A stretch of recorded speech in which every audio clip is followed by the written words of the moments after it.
ಪಾರಿವಾಳದ ಐತಿಹಾಸಿಕ ದಾಖಲೆಯ ಸಾಧನೆ. ಡೆಲ್ಲಿಯಿಂದ ಮಾನ್ವಿಗೆ 2.5 ದಿನದೊಳಗೆ ಬಂದಿಳಿದ ಪಾರಿವಾಳ.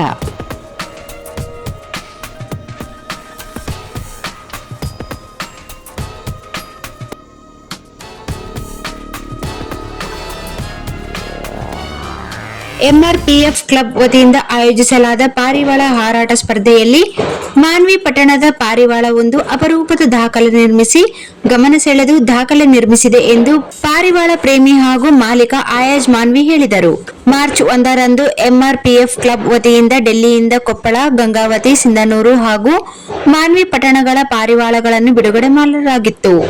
ಅದರಲ್ಲಿ ಮಾನ್ವಿ ಪಟ್ಟಣದ ನಿವಾಸಿಯಾದ ಆಯಾಜ್ ಅವರ ಪಾರಿವಾಳವು ಕೇವಲ 2.5 ದಿನಗಳಲ್ಲಿ ಗರಿಷ್ಠ 18,055 ಕಿಲೋಮೀಟರ್ ದೂರದಲ್ಲಿರುವ ದೆಹಲಿಯಿಂದ ಮಾನ್ವಿಗೆ ಬಂದು ಇಳಿಯುವ ಮೂಲಕ ವಿಶಿಷ್ಟ ಸಾಧನೆ ಮಾಡಿದೆ. ಕರ್ನಾಟಕದಾದ್ಯಂತ ಡೆಲ್ಲಿಯಿಂದ ಬಿಡುಗಡೆಗೊಂಡ ಪಾರಿವಾಳಗಳು ಇಷ್ಟು ಕಡಿಮೆ ಅವಧಿಯಲ್ಲಿ ಗುರಿ ಸ್ಥಳಕ್ಕೆ ತಲುಪಿದ ದಾಖಲೆ ಇದುವರೆಗೆ ಇಲ್ಲವೆಂದು ಪಾರಿವಾಳ ಸಾಕಾಣಿಕೆ ವಲಯದವರು ತಿಳಿಸಿದ್ದಾರೆ. ಈ ಮೂಲಕ ಮೊಟ್ಟಮೊದಲ ಬಾರಿಗೆ ಮಾನ್ವಿ ಪಟ್ಟಣದ ಆಯಾಜ್ ಅವರ ಪಾರಿವಾಳ ರಾಜ್ಯ ಮಟ್ಟದ ದಾಖಲೆ ನಿರ್ಮಿಸಿದೆ ಎಂದು ತಿಳಿದು ಬಂದಿದ್ದು, ಈ ಸಾಧನೆ ಹಿನ್ನೆಲೆಯಲ್ಲಿ ಎಂಆರ್ಪಿಎಫ್ ಕ್ಲಬ್ ಅಧ್ಯಕ್ಷರು ಹಾಗೂ ಪದಾಧಿಕಾರಿಗಳು ಸಂತಸ ವ್ಯಕ್ತಪಡಿಸಿದ್ದಾರೆ. ಆಯಾಜ್ ಅವರ ಪಾರಿವಾಳದ ಈ ಸಾಧನೆ ಮಾನ್ವಿ ಪಟ್ಟಣದ ಕೀರ್ತಿಯನ್ನು ಹೆಚ್ಚಿಸಿದ ಹೆಮ್ಮೆಯ ವಿಷಯವಾಗಿದೆ ಎಂದು ಅವರು ಹೇಳಿದರು.